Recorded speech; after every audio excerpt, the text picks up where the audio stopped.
see on siis nagu ta stabiilselt tuleb, kui ta selle vaate avate, ühe nädala vaade. Nii, selle graafikul on siis sellised põhilised osad, et tal on graafikul endal on 3 osa.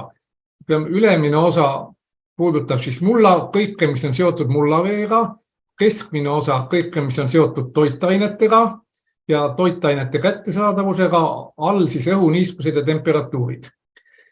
Ja väga tähtis on siin vasakul olev legend, et see on nagu väikses kirjas, aga samamoodi nagu lepingutel on see ka väga tähtis osa, et siit, kui meid huvitab, mis number, mida tähendab, näiteks mullavee osad, siis me loeme siit kohe ära, kui me näeme, et mullavesi on kuskil 10, ootame 8–20 on produktiivne niiskus, et ta jääb selle produktiivse niiskuse alampiirile. Ja kui me näeme, et mullavesi on meil mingisugune 25, siis ta on juba tugevalt üle välivee mahutavuse 25–25, kerge liigniiskus üle 25 tähendab, et on nagu vesi küllastunud, et hapnikku praktiliselt ei ole. Ja sama lugu on toitainetega, et kui te võtate siit mingisuguse väärtuse, vaatate, et see väärtus on meil siin, mis ta on meil siin mingisugune 300, siis et 300 on selline vähesed toitained. Et alati vaadake seda legendi. Siis siin üleval paremal on meil ajaaken. 3 päeva, graafikutest nagu suurt mitte midagi ei saa. Ja nagu põllumajanduses üldiselt 1 päeva või hetkelised väärtused ei näita midagi. Et kui me tahame vaadata saada ülevaadet pildist, mis tegelikult toimub, peame me vaatama pikemat ajaperioodi aegrida. Ja näiteks selle külmumise, sulamise talveperioodi vaatamiseks valime siit 3 kuud. Nii, nüüd meil on siin neid hästi palju jooni. Ja neid jooni saab kõik sisse välja lülitada, siin paremal on need graafikute nimed. Ja kõik, mis puudutab mullavett, meil on siin mullamahulne niiskus ja mullavesi. Mullamahulne niiskus on toodud protsentides, kui keegi, ütleme, vanakooli info põhjal neid numbreid üritab kasutada, aga antud hetkel on nad rohkem segavad, me võtame nad ära, jäävad ära mullamahulne mullavesi ülemises kihis ja alumises kihis, näete, ta läheb aktiivseks. Et see on juba selline graafik, mida saab analüüsis kasutada talvel. Ja üks tähtis asi veel, millele tähelepanu pöörata, kui me oleme selle tagasi, et meil on siin 2 pool graafikutel on numbrid. Teljed on 2 pool. Et siin vasakul pool on mullaveele vastavad protsendid. Ja paremal pool on mullavee enda numbrid, mis on meil siin vasakus legendis toodud. Tähendab selles, et me ei saa neid lihtsalt ühele graafikule panna, kuna need on täiesti erineva füüsikalise sisuga ja me ei saa kartuleid ja apelsine ühe puuga võrrelda. Ja siin keskmisel toitainetega seotud osal on täpselt samamoodi. Vasakul on meil toitainete numbrid ja paremal on meil juhtivuse numbrid, mis iseloomustavad hetkeliselt taimedele kättesaadavate toitainete olukorda.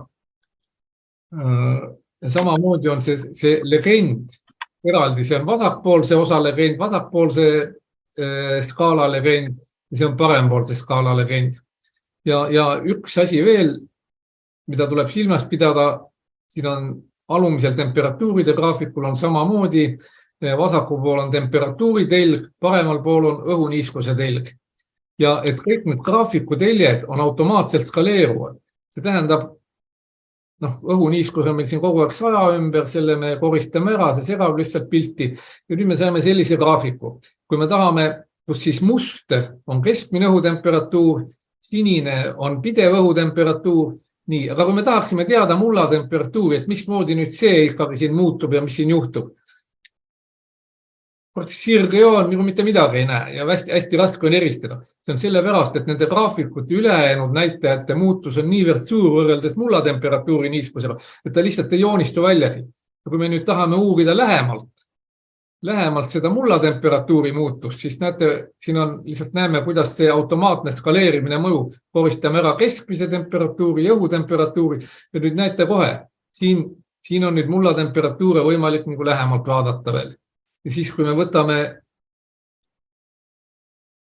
kitsama ajavaate, samamoodi võtame ära õhuniiskuse, õhutemperatuurid ja vot näeme, nüüd on siin kogu skaala on välja venitatud siin mingi 0,3 kuni 0,9 kraadini. Et niimoodi me saame siis täpsemalt vaadata neid, et mida see automaatne skaleerimine tähendab. Nii, siin on meil siin ajatelg. Kuna me vaatame nüüd natuke, mida me saame näha talvest. 6 kuud ei ole küll talv, et kui me tahame valime 6 kuud, siis me näeme kogu selle talivilja elutsükli siin, kuidas need sügisesed väetised on mõjunud, kuidas need on suhestunud mullaniiskuse tõusu ja temperatuuri. Aga kui me tahame vaadata talveprotsesse, siis kõigepealt võtame ära siit, et segavad graafikud, mullamahulise niiskuse näidud ja kui me talvel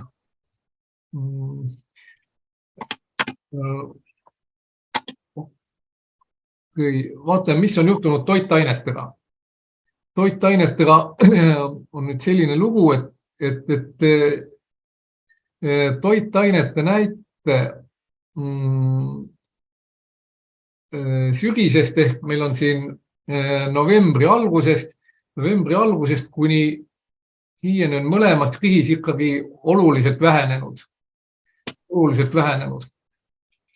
Ja sellel ajal tahame vaadata, et kas meil võis olla mingisugust taimekasvu, niiskus maha, õhutemperatuur ka segab. Näeme, et keskmine temperatuur on ikkagi olnud juba sügis oli soe kuni selle hetkeni ja siis läks järsku külmaks. Et praktiliselt kogu sellel ajal on lihtsalt toimunud toitainete vähenemine. Ja siin ongi nüüd selline asi, et võib-olla see vastab ka natuke Brita küsimusele, et kui me vaatame siin, siis siin on toitainete numbrid hästi jõnksutavad ja käivad üles alla. See on tegelikult selline asi, et ilm on olnud külm, muld on jäätunud ja kui on jäätunud mulla olukorras, siis see toitainete arvutamine, mõõtmine, numbrid ei oma nagu füüsikalist sisu, et kui ta on sul jäätükk või jääkamakas, need toitained ei ole taimedele kätte saadavad, ei liigu, ei näita siin elektrilisi numbrid, et tegelikult nad on seal mullas olemas, aga nad jäätunud. Et selles mõttes me ikkagi peame, toitainet on mõttekas vaadata ainult sellel perioodil enne seda esimest jäätumist, mis on siin, ja siis kevadel, kui nad ükskord lahti sulavad. Siin me muidugi näeme ka, et vahepeal, kui tekib siin periood, et kuna meil aasta on väga heitlik, et siin on tegelikult sula, siis me saame ikkagi võrrelda, et toitained nagu taastuvad, et see vahepeal see väike näite ei ole mingisugune murekoht, et see on lihtsalt arvutuslikult tekkinud näited. Mulla külmumise analüüsiks on kõige parem kasutada elektrijuhtivuse näitajaid. Et siin on elektrijuhtivuse skaala on siin paremal ja on näha, et kui siin ilm on läinud külmaks, siis kui elektrijuhtivus läheb praktiliselt nulli, siis tähendab, et muld on külmunud. Samal ajal on ka mullavesi läinud siin hästi väikeseks. Et see graafik näitab, et alumine kiht sellel põllul, selle 8 sentimeetri anduri sügavuses on, ütleme, siin olnud täiesti külmunud, siin on jälle natuke lahti sulanud ja siin on jälle tekkinud külmumise episood, siin on jälle tekkinud külmumise episood. Et seda me saame kõik täpselt vaadata. Oluline on ka veel, et me saame vaadata, et mitte ainult siin üksikuid neid ühe graafiku peal, vaid omavahel suhtes. Et see on näha täpselt, et võime võrrelda, et kuidas keskmine õhutemperatuur on seda mõjutunud ja siin on, ütleme, hästi huvitav õpsida endale selle pildi suupäraseks, et kui me vaatame talvist, siis me põhimõtteliselt toitained võib välja lülitada, siin me näeme sulamise ja külmumise episoode ja siin ka täpselt mullatemperatuuri. Veel üks näide talvest. Samamoodi vaatame ära kohe toitainete tase on olnud, ütleme, suhteliselt stabiilne mõlemas kriis. On tekkinud ja samas on oluline vaadata ka need toitainete absoluutsed numbreid, et võtame juhtivused maha, toitainete absoluutsed numbrid, siin on näeme 200, 170, lähme vaatame vasakult legendist, 0 kuni 200, 200, et selline, ütleme, ta ongi selline naturaalne veega läbi pestud muld, mis näitab siis üldist mullaviljakust, et see tase on selline keskmiselt hea mullatase. Samamoodi võtame maha mulla mahulised niiskused ja siin nende alumise pihi graafikute järgi jällegi mulla külmumine ja see, et ta siin ülemises kihis samamoodi see jott väheneb. Ta näitab seda, et tähendab alumises kihis, ta näitab seda, et siin on toimunud selline osaline külmumine, et küll see külm mõjub, aga ta ikkagi läbi jäätunud ei ole, et tegemist on umbes nii, et kui on sul mingisugune veeämber, kus on külma kätte jäetud, et siis ta kogu aeg mängib, et seal osa on seda jääkogus suurem, jääkogus väiksem, et sulab lahti ja siin võib veel teha sellist sõltuvust vaadata, et näete, et siin on hästi madal keskmine õhutemperatuur, aga samas mul nagu rohkem ei külmu. Et see tähendab, et sellel ajal on siin lumekate kuskil. Et mis väldib seda külmumist. Ja siis toitaineid on mõtet vaadata kuni selle esimese külmumise episoodini ja muidugi sellel ajal ka ta hästi kõigub, aga siin ei maksa nüüd arvata, et ta tõeliselt see toitainete kogus väheneb, et see arvutuslikult on ikkagi seotud sellega, et on jäätunud.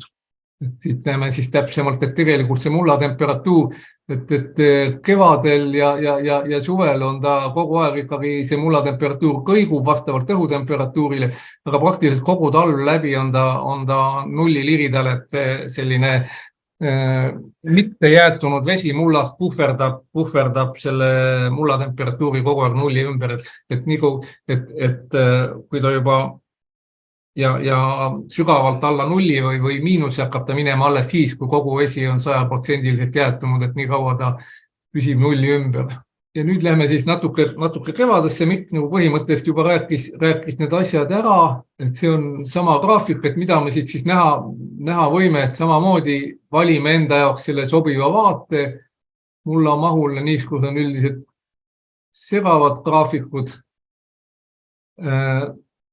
Et siin samamoodi me peame vaatama need numbreid, et see on see kevadine, et siin tuleb välja, et see kevadine kuiv kevad, siin on meil tegemist veel küllaltki kõrge mullavee näiduga, mis on siis tingitud talvisest lume sulamisest ja sisuliselt põud, see tähendab ilma sademete, et on meil olnud praktiliselt siiamaani kuskile mai lõpukanti.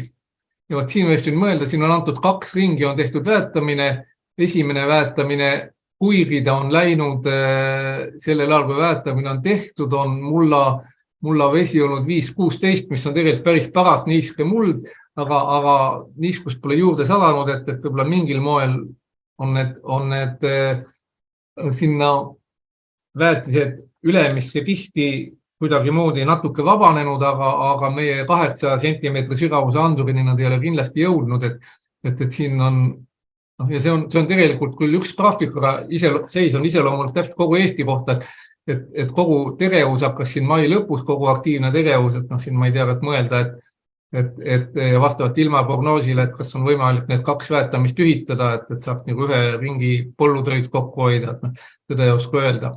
Aga muidugi see aasta oli selle poolest nagu hästi õnnelik aasta, et sellepärast meil ongi, et hästi hea, kui teil on need põlluraamatuse sisestatud taimekasvufaasid, et siin just nende hästi aktiivsete kasvufaaside ajal juhtus nii, et tuli niiskust juurde, temperatuur läks soojaks, toitained vabanesid ja taimel oli hästi hea neid ära kasutada. Jah, sellest juba Mikk rääkis, siin on meil siis näha see kuiv periood, ja samamoodi, et see aru saada, mida need numbrid tähendavad, vaatame siit numbri 10, vaatame vasakult skaalast 8-20 on see produktiivse niiskuse alumine osa. Siin läheb 6 peale, 6 on praktiliselt juba ütleme mullapõud, et lihtsalt neid numbrid vaadata samamoodi siin. toitaineid on siis need, mis on mullas lahustunud kättesaadav toitainete summa ja jott on siis number, mis näitab, kuidas taim neid hetkeliselt kätte saab, et meil võib see toitainete kogus olla nagu hästi suur, no siin on ta suhteliselt suur, eks on näha, no mitte küll suur, aga selline mõistlik 270-300 ümber, eks, aga tänu sellele, et on kuiv, siis tegelikult see reaalne kättesaadavus, me näeme siin joti väärtus on 5-10, vaatame vasakust legendist 0-50 minimaalselt, tähendab, et reaalselt ikkagi taimsid neid ei omasta, et siin on hästi raske omastada, sest lihtsalt kuiva tõttu. Omamoodi nagu öeldud, taimekaitse on läinud hästi täppi ja nüüd edaspidi järgmise aastal on meil seda veel lihtsam planeerida, kuna meil on olemas ilma prognoos sademete osas ka, et vaadata, et ta ei satuks sinna kuivale. No see on nagu napikas läinud, et siin ikkagi muld kuivab. Siin võib veel vaadata, siin on nüüd näha see mulla temperatuurid, kui me talvel nägime, et see mulla temperatuur on üks ühtne sirge siin nulli joone peal, siis siin võib näha, kuidas suvel palava ilmaga oli hästi kuum ja siin on üks nüüd väike nipp, et kui me tahame nagu lähemalt vaadata, me võime ta siin kursoriga lahti tõmmata, välja zoomida selle graafiku, seda ma näitan selle pärast, kuna ma ise olen tehnika inimene, et see mulla temperatuur muutub ilusa siinuse graafiku järgi ja täpselt nii amplituud on erinevad, ülemises kihis ta muutub palju kiiremini või suuremas ulatuses, sest on lihtsalt mahapinnale legema, all on väiksema amplituudiga siinus ja siin on ilusti näha veel faasinihe ka, et see tähendab, et ülemine maksimum ja alumine maksimum on ajaliselt natuke nihutatud seos sellele, et võtab lihtsalt aega. Sellise ilusa graafiku saame. Kasutage ära kõiki selle töölaua võimalusi, lugege legendi, klõpsige endale sobiv vaade, koristage ära segavad jooned ja eri asjade uurimiseks on vaja vaadata erinevaid graafikuid ja siis nende omavahelisi sõltuvusi, et kui meid huvitab, kuidas töötavad omavahel need alumise ja ülemise kihi toitainete jaotus, siis võtame jotid ära, siis näeme nende ajalist nii, et kuidas see ülemine väheneb, alumine suureneb, kui meid huvitab hetkeline kättesaadavus, siis me vaatame joti graafikut ja samamoodi jätame meelde, et siin joti graafiku telg on paremal. Number 105, legendist 5-100 madal, 100-200 piisav. Minu poolt siis kõik.